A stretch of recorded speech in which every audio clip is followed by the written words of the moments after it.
Voici un podcast qui va vous montrer comment bien démarrer vos macros. D'abord, il faut installer Excel. Nous nous retrouvons ici avec les onglets par défaut, fichier, accueil, insertion, etc. On ne voit pas l'onglet développeur. Il y a donc 3 précautions à prendre pour l'installation du développeur et du VBA. Première chose, il faut mettre l'onglet, comme je vous le disais, vous allez dans Fichier, Options, et vous avez dans Personnaliser le ruban la possibilité de cocher ici Développeur. Ensuite, tant que vous êtes dans Fichier, Options, vous pouvez aller dans Enregistrement et vous voyez que par défaut, il va sauver tous les classeurs en classeur Excel. Ça signifie que si vous créez une macro, elle ne sera pas sauvée avec le classeur. Elle ne sera même pas sauvée du tout. Donc, il vaut mieux ici choisir de prendre classeur prenant en charge les macros. Comme ça, quand vous sauverez votre classeur, vous sauverez votre macro également. Tout ça, ce sont des protections contre les virus. Je confirme, apparaît un onglet développeur ici en haut. Maintenant, je vais dans le petit point d'exclamation ici, sécurité des macros, pour la 3e précaution à prendre, qui est d'activer toutes les macros. Donc, comme vous êtes sûr que c'est vos macros, que c'est vous qui les avez faites, vous pouvez faire ceci. Je confirme et je suis prête à enregistrer ma première macro. Une macro, c'est quoi? Une macro, c'est pour macro instruction. Ça vous permet, entre autres, d'enregistrer ce que vous faites dans Excel et de pouvoir l'exécuter automatiquement.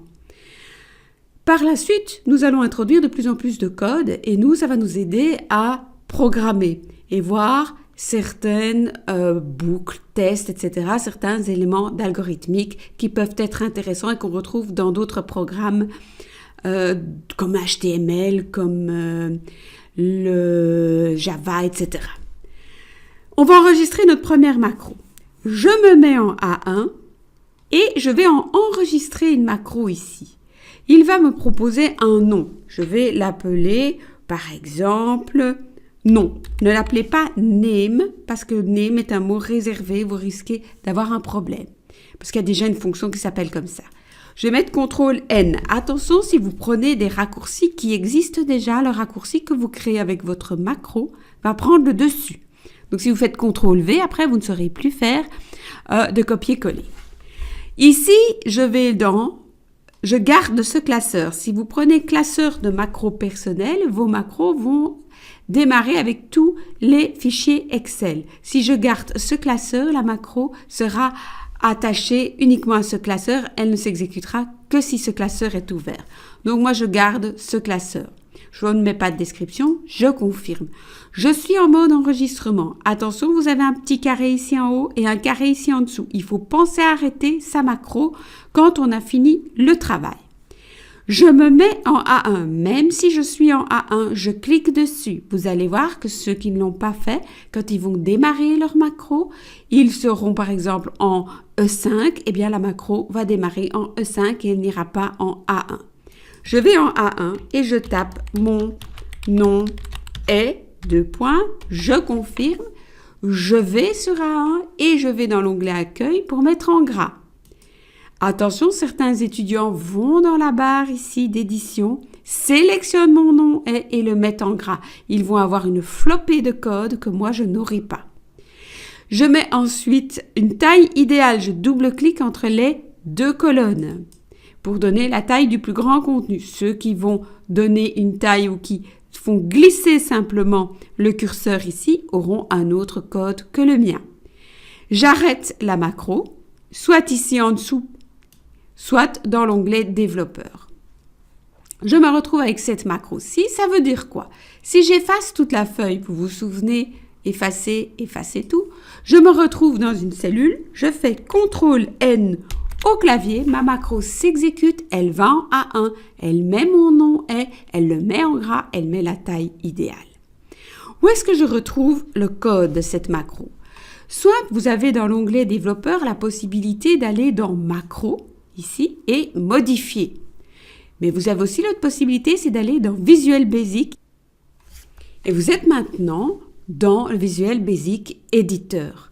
Vous retrouvez ici à gauche le projet avec les différentes feuilles de calcul ouvertes, éventuellement les graphiques, etc. Et l'onglet module ici qui est intéressant. Si je clique sur le petit plus et que je clique sur module 1, apparaît ici à droite une fenêtre avec le code. Quand je clique sur un élément, vous voyez qu'en dessous, j'ai ma fenêtre avec les propriétés qui apparaît en fonction de l'élément choisi. Tous ces éléments, s'ils n'apparaissent pas, par exemple, je clique sur la petite croix, vous pouvez les faire apparaître à ce niveau-ci. Vous avez l'explorateur de projet et vous avez la fenêtre de propriété. On peut ramener ceci maintenant pour bien l'augmenter et avoir une belle vision de notre macro. Nous retrouvons dans notre macro, début de macro, fin de macro, end sub, toujours obligatoire. Nous avons, lorsque nous avons enregistré notre macro, donné un nom et créé un raccourci. Cette zone-ci se trouve derrière des guillemets. Ça veut dire que c'est une zone de commentaires. Elle ne sera pas exécutée. Si vous changez votre raccourci, il ne changera pas ici. Donc, c'est vraiment purement informatif. Vous avez ici le fait que j'ai cliqué au départ sur la cellule A1. Il faut lire à l'envers. Il sélectionne le range A1 et il met mon nom est dans la cellule active. Il resélectionne A1 parce que j'avais tapé Enter et il va mettre la propriété gras à True. Il va mettre la colonne en autofit, c'est-à-dire en taille idéale. Et donc, vous voyez qu'ici, j'ai pu créer une macro assez facilement, simplement en m'enregistrant. Petit à petit, au fur et à mesure du cours, nous allons voir comment changer ce code, introduire des données dans le programme. Une petite chose encore, si vous voulez retourner dans Excel, vous avez la possibilité de cliquer sur le X ici, tout en haut. Vous pouvez recliquer sur VBA Visual Editor.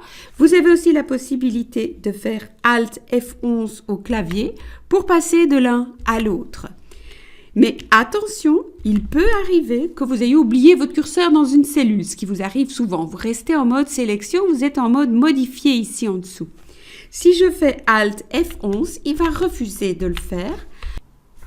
Et la seule manière d'y arriver, c'est d'aller ici sur la barre Windows, où vous pouvez retrouver le VBA près du logo Excel et recliquer dessus. Et là, vous pouvez passer dans Excel ou dans le VBA. Moi, donc, je vous conseille de corriger Excel, de taper Enter et vous pouvez refaire Alt F11 dans la macro et vous retrouvez donc votre macro. Ici, si vous tapez une erreur dans la macro, je fais blabla ou peu importe, je peux lancer la macro grâce au petit triangle vert et vous voyez qu'il y a une erreur. Après, il met en jaune soit l'erreur, soit le début de la macro, comme dans ce cas-ci. Je corrige l'erreur, je fais delete. Je dois réinitialiser par le petit carré que vous avez ici. Je peux réexécuter ma macro, soit d'ici par la petite flèche verte, soit directement d'Excel par le raccourci. Pour bien voir qu'elle fonctionne, je vais de nouveau dans Accueil, je fais effacer tout, je me mets n'importe où et je fais CTRL-N. Une dernière petite chose, si vous voulez modifier les propriétés de votre macro, vous devez retourner dans Développeur, vous allez dans Macro, vous pouvez aller dans Options, changer le raccourci. Mais si vous le changez ici, il ne va pas le changer dans la zone commentaire en vert de votre macro. Vous pouvez également effacer des macros par ce biais. Vous pouvez donc faire ici, vous êtes sur une macro et la supprimer. Vous pouvez la modifier, on retourne ici. Et si vous voulez la supprimer, rien ne vous empêche de tout sélectionner et de l'effacer. Voilà, ça c'est le b.a-ba pour construire une première macro en mode enregistrement. Je vous invite au prochain podcast pour faire la suite.